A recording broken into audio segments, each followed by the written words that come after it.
It is that time of year again on the Sound Off where I give my predictions for the year ahead in pro wrestling, but also look back at the predictions that I got right and wrong the year before. See, it's all about accountability here. Shout out, as always, to Byron from upstate New York. He's been a fan of the show for 11 years, and he always emails me with what I got right and wrong. So let's start with my 2025 predictions. I predicted that John Cena would win the Royal Rumble match, and that is how he would earn himself a title match at WrestleMania. And they would tease Cena and Cody, but it would be Cena challenging Gunther in Las Vegas for the World Heavyweight Championship, and John Cena would lose to Gunther. He tries to win number 17, and he fails. The story is the chase. And then with 2 nights at MetLife Stadium in the main event of one of those 2 nights at SummerSlam, he gets another crack at it and he wins number 17. So he did win number 17, but he won it at WrestleMania. And he did so from Cody, not Gunther. I predicted that WWE would build an entire live special around John Cena's final match in December, maybe on Netflix.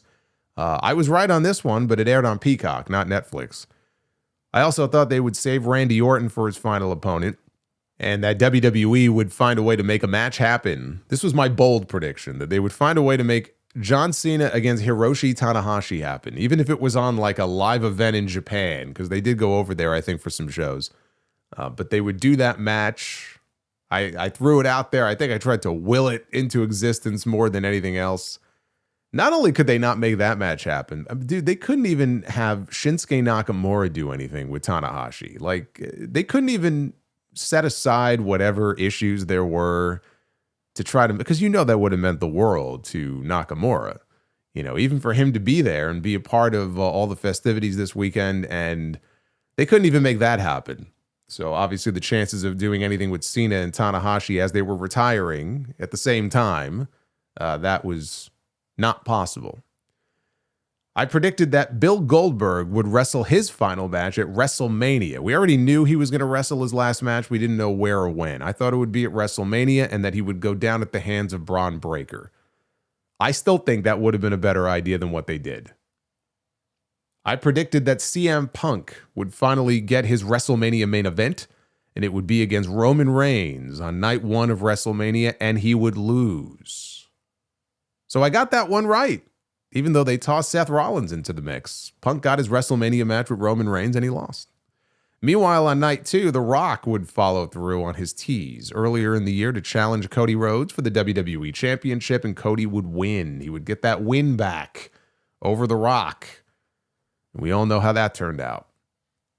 I predicted that Sheamus would finally win the Intercontinental title in 2025 and would go on to eventually lose the championship to Ilya Dragunov. That would have been awesome. But Sheamus ended up not doing a whole hell of a lot last year, and Dragunov won the U.S. title his first night back from injury.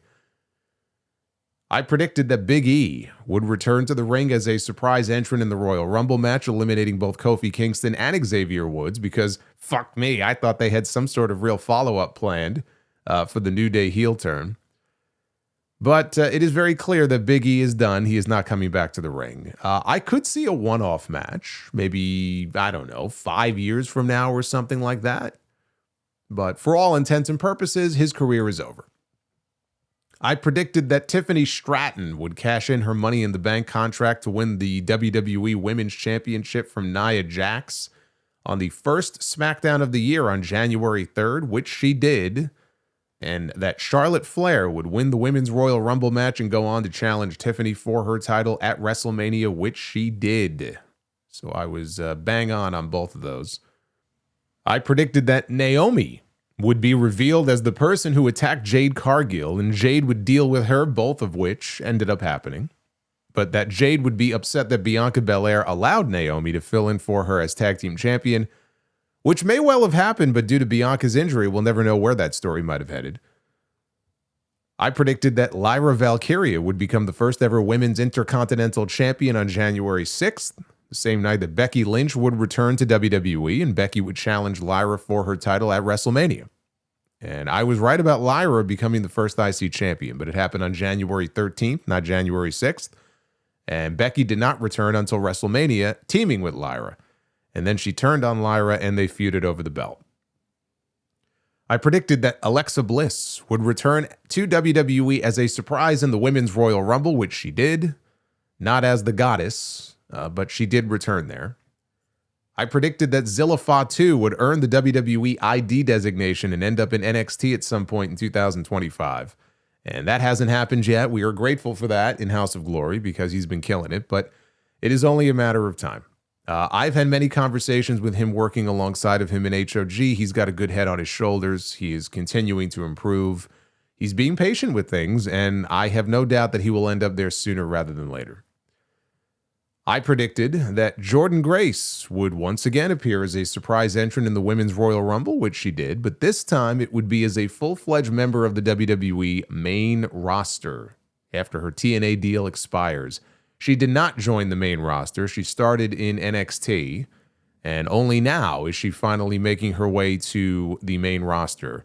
Now, whether her husband suffering 2 strokes had anything to do with delaying that, I don't know, but thankfully he's doing well now. And actually, Jonathan Gresham is being advertised for a return to the ring for GCW coming up on February 1st.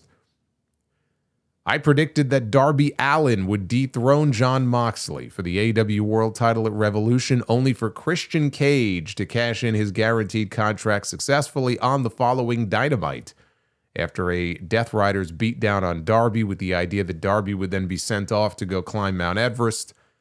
Darby did climb Mount Everest, but he was not involved in any of this, which is too bad because what we ended up getting was, again, the worst pay-per-view main event in AEW history with Jon Moxley and Adam Copeland, and Christian cashing in only to get beat like a geek.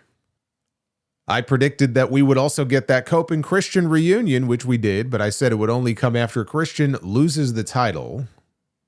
The title that he ended up not winning, by the way, after which they would reunite and then win the AEW tag team titles, which, I'll just say it now, is going to happen in 2026. I predicted that Timeless Toni Storm would return in time to challenge Mariah May for the Women's World Championship in Australia at Grand Slam and win it back, only to drop it to Jamie Hayter at Double or Nothing, the same event where Toni pinned Jamie 2 years earlier to win the title.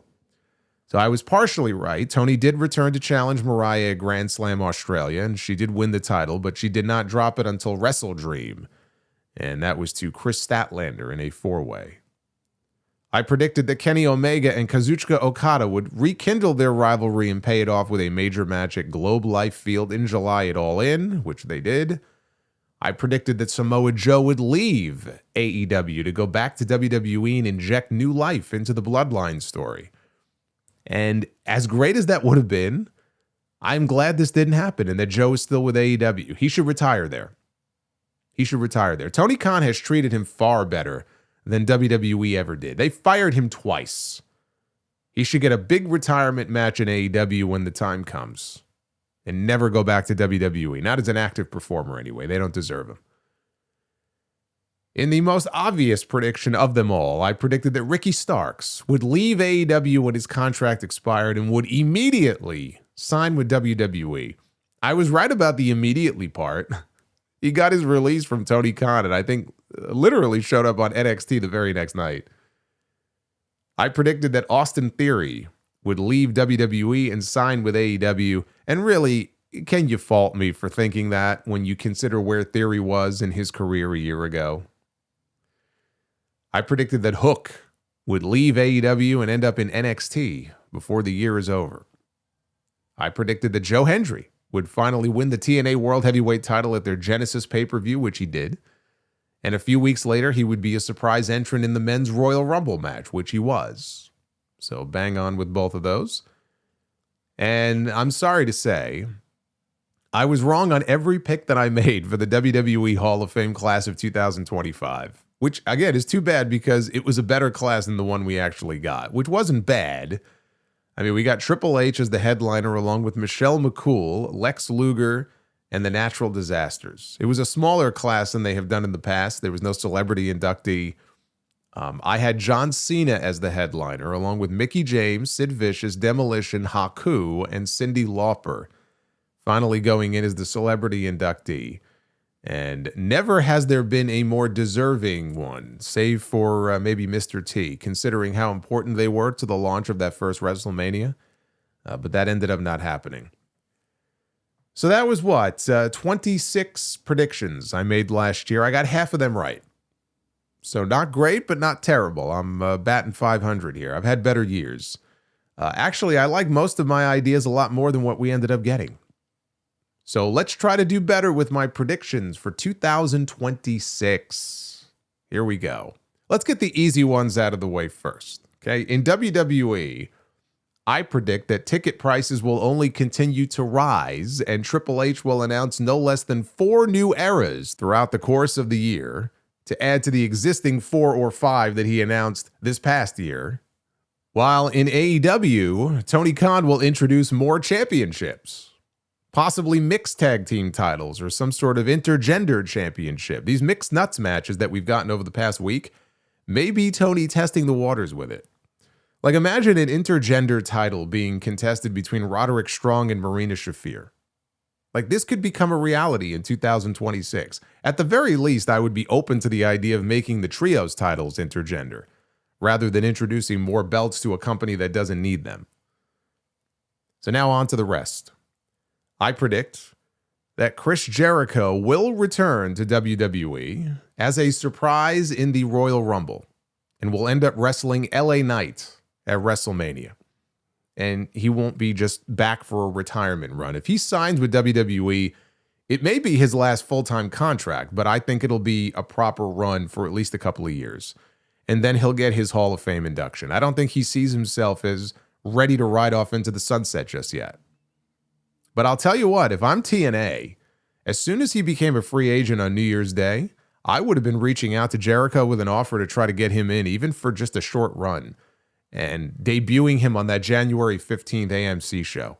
I don't know that he's got as much value now as he did for AEW 6 years ago when they debuted on TNT, but he's still got name recognition, just like the Hardys do.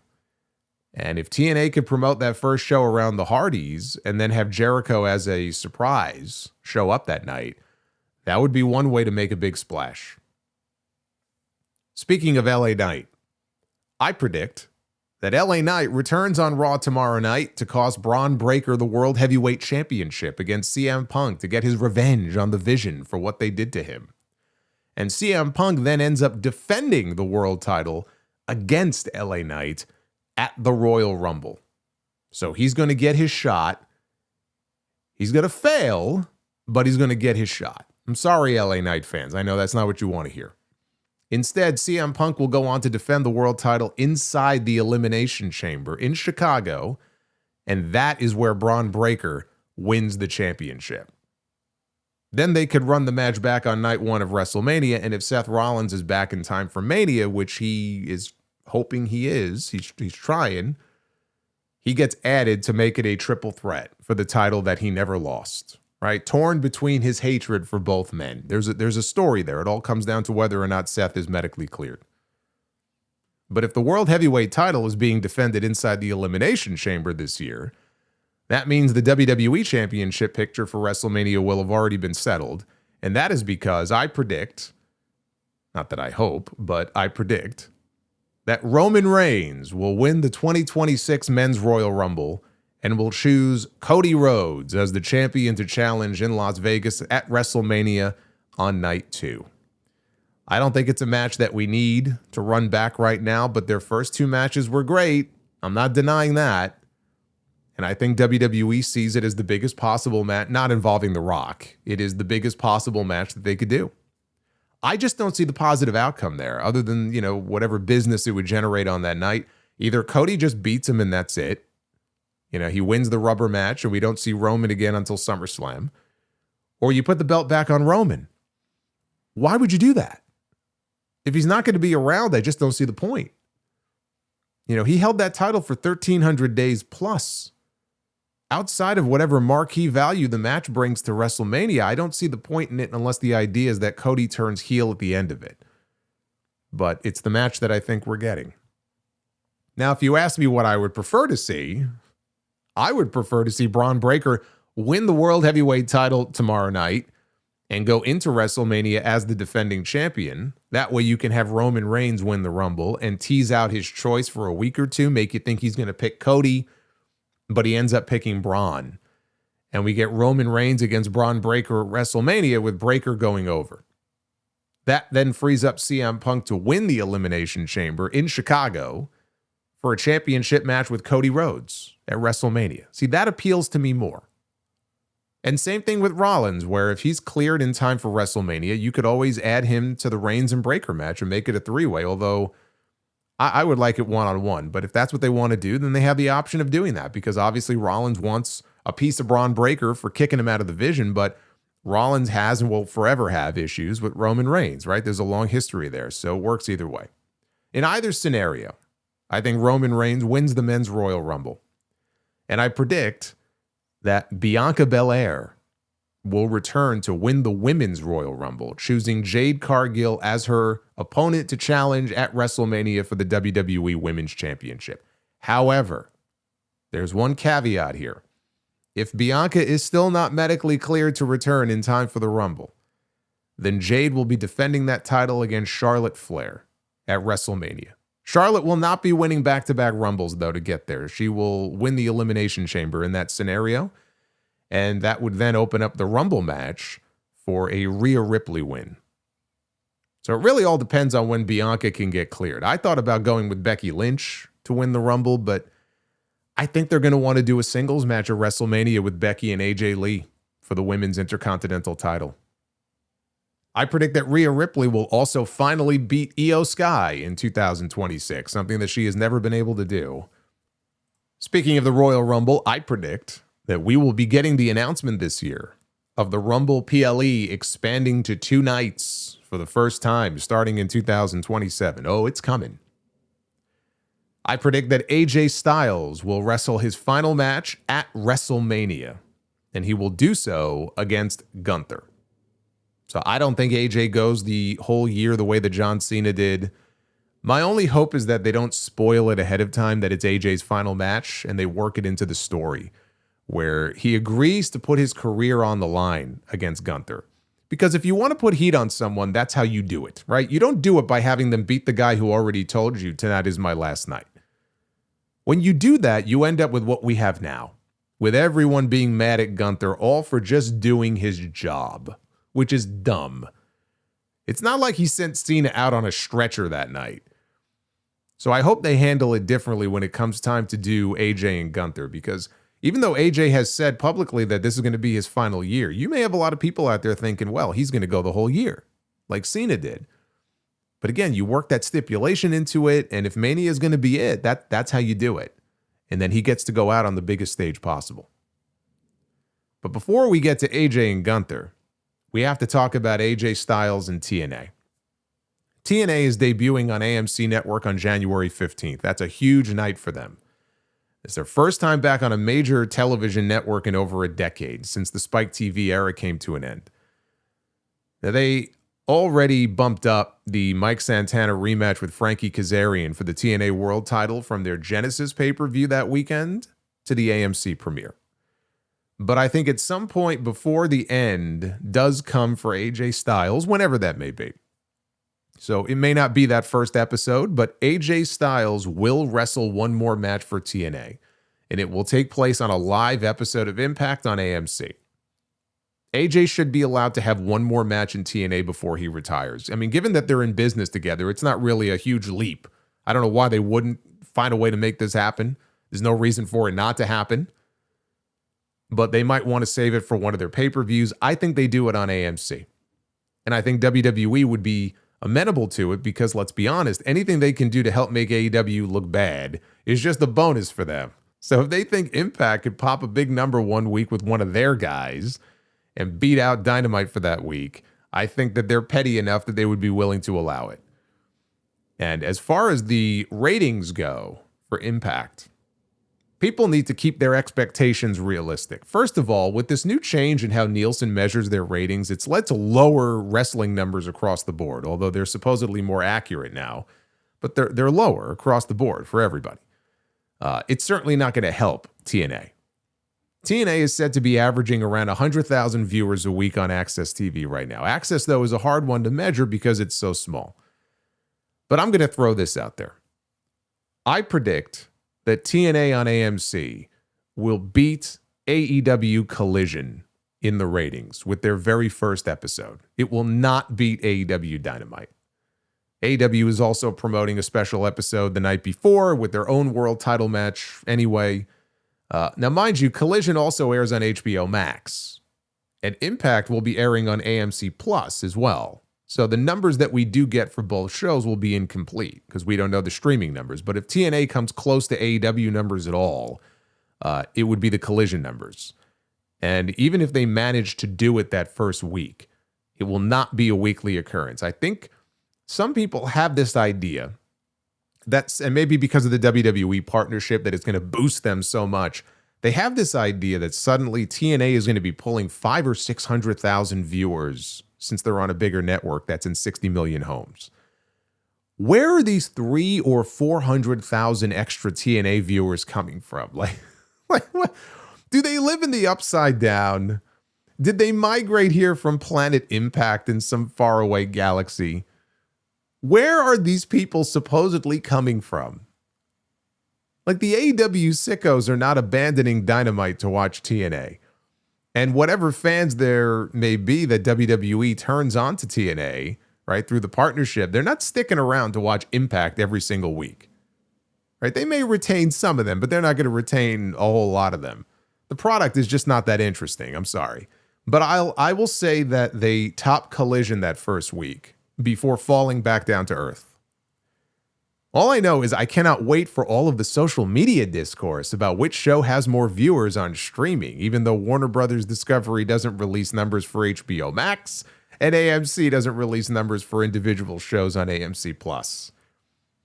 But boy, there'll be a lot of people talking about it. That should be fun. You know, AMC was expecting streaming to be their biggest source of revenue domestically last year for the very first time, more than linear. That's never happened before. I don't know if that's more a sign of the times with streaming or just a sign of how much AMC has fallen compared to when they had all those hit shows like The Walking Dead and Mad Men. But I found that fact very interesting. I also predict that AJ Styles will be inducted into the TNA Hall of Fame later in 2026. Now, there's been chatter about Brock Lesnar possibly retiring this year in Minnesota because of a comment that John Cena made on Chris Van Vliet's show. SummerSlam happens to be in Minneapolis later this year. And I'm very skeptical that Brock Lesnar will ever have a retirement match. I don't see him as someone that would want them to make a big fuss about something like that. If anything, it could be his last match, but without all the fanfare, and he just sort of retires quietly into the night until the next big Saudi payday comes calling, and then he'll be back. But I think he will have a big SummerSlam match this year that could end up being the last time we see him, at least for a while, and the man who beats him or retires him and sends him on his way will be Obafemi. There's a few matches I would like to see them do with Brock before he finishes up. One with Gunther, but I don't want Gunther to be the one to retire him. I just feel like that would be a waste. Braun Breaker, Jacob Fatu, they would all make good opponents for Brock, but you got one big match for him at SummerSlam, I think that guy is Oba. Just size-wise, there's no one comparable for him to stand across that ring from that checks all the boxes that you're looking for. Oba is him. But I'll tell you who I do have in mind for a big PLE match with Gunther this year. How about one of the two nights of SummerSlam? The Mad Dragon, Ilya Dragunov, I predict will feud with Gunther, and the two will have at least one match, and Dragunov will become the first man to hand Gunther a loss since retiring John Cena. It'll be Gunther's first loss since dropping the World Heavyweight title to CM Punk at last year's SummerSlam. After winning the World Tag Team titles this past Monday night in a really good match with AJ Styles and Dragon Lee, the Usos, they are now 9-time tag team champions. And I saw Matt Hardy pitched an idea recently for a generational tag team match for WrestleMania this year with the Hardys, the Usos, and the New Day. And that's a nice idea and all. You got 3 Hall of Fame tag teams right there. But I like this even better. I predict that the Usos will defend those tag team titles at WrestleMania 42 against the Lucha Brothers, Penta and Rey Fenix. Rey Fenix, who hasn't been doing much of late. He needs Penta, I think, more than Penta needs him. But the two of them together, they are one of the greatest tag teams of the past decade. To see them together on the WrestleMania stage taking those titles from the Usos would be fantastic.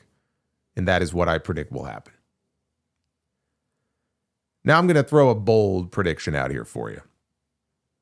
As hard as it is for me to envision them doing this, the ends would justify this in my mind if they do.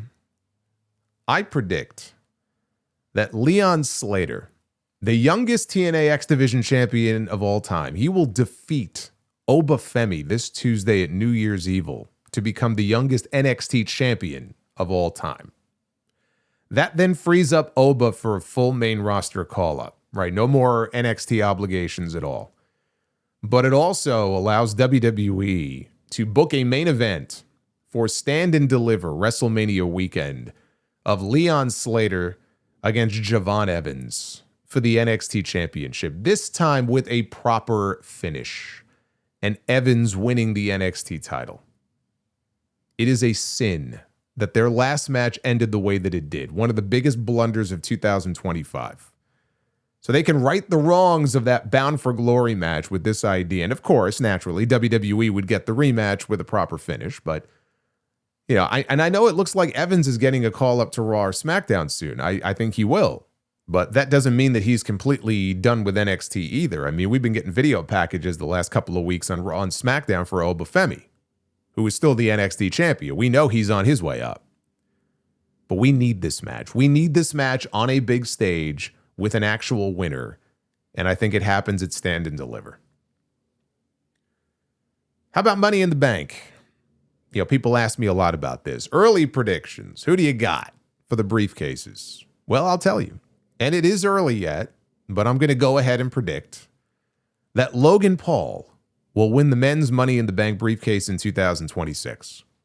I thought about going with Dirty Dom. You know, him running around with that briefcase and winning his first world title that way would actually fit him to a T. I think Trick Williams works in that spot too, but I think they give it to Logan Paul. And he cashes in successfully to win the World Heavyweight Championship at Saudi Mania in 2027. And I also predict that Roxanne Perez will win the women's Money in the Bank briefcase. Roxanne has had a pretty damn good year. She did in 2025. She had a great showing in the Royal Rumble, inside the Elimination Chamber. She's been a women's tag team champion, even though she was only filling in for someone who was injured. That will not be the only gold that she holds. She will be wearing singles gold in 2026. I predict, speaking of gold, that Rey Mysterio will headline Triple Mania in 2026 and challenge Dominic Mysterio for the AAA Mega title, and Rey will beat his son. That sounds like something a deadbeat dad would do. He beats his son. He's going to beat his son to win the championship for the very first time. I predict that Chad Gable will finally hold singles gold, and no, the speed title doesn't count. Don't give me that speed shit. He will be the Intercontinental Champion this year. I saw the video of Gable in the gym, by the way, this week. That man is yoked. Like, what is with these 40-year-old guys coming back from injuries looking ripped and bigger than they've ever been in their entire lives? Like, what kind of special diet are these guys on? I would love to know. But I also predict that Sheamus will go the entire year still without ever winning the Intercontinental title.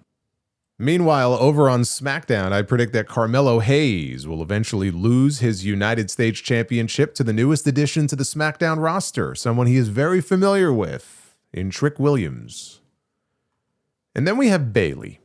Bayley has spent the last 12 years of her career in WWE, between NXT and the main roster. And she has done everything that there is to do, short of main eventing a WrestleMania, and that is never going to happen. WWE Women's Champion, Raw Women's Champion, SmackDown Women's Champion, NXT Women's Champion, first ever Women's Tag Team Champion, right? She's won a Royal Rumble before. There is not much left for her to accomplish in WWE. Early in 2025, she said that she had a year and a half left on her contract, and she didn't know what she was going to do at that point. So that would mean her deal would be up, if nothing has changed, that her deal would be up later this fall. I predict that Bayley explores her options at the end of her deal and ultimately leaves WWE to sign with All Elite Wrestling. There will be another Bayley and Sasha match, but it will happen in an AEW ring. It will not be under either of those names. And honestly, I think the move makes a lot of sense. You know, not just because her best friend works there, but when you spend so much time in one place, you know, wrestling the same people over and over again, you get very stagnant. And Bayley has been very stagnant on WWE television for some time now. Right? Not to say the stuff that she was part of last year with Becky and Lyra wasn't really good. It was. But, you know, even a lot of the crowd reactions to her, there's a respect there, but I don't sense this great excitement when she's on television. So I think a change of scenery and a whole new roster of women for her to work with would breathe new life into her career. It's like a fresh coat of paint. So I think she ends up in AEW. Speaking of Mercedes, I predict that she will finally win the big one when she beats timeless Toni Storm at All In at Wembley Stadium to become the AEW Women's World Champion. I predict that Mike Santana, Moose, and Tessa Blanchard will all leave TNA before the end of the year to sign with WWE, with all of them starting out on the NXT brand. I predict that Kevin Owens will return to the ring in 2026, although not until the latter part of the year, and he will not hold any championships. But we will not be seeing Naomi back in the ring at all this year, not until the Royal Rumble in 2027.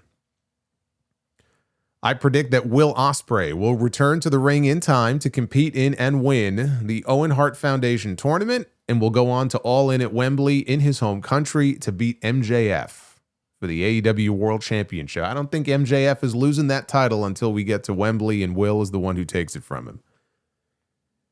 I predict that Konosuke Takeshita will defeat Kazuchika Okada to capture at least the AEW International title, if not the Unified Championship, should Okada reunify the belts before then and beat Jon Moxley, which is certainly possible.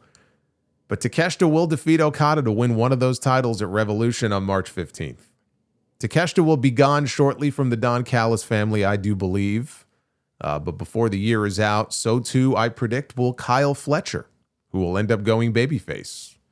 But we will also get our first female members of the Callis family this year.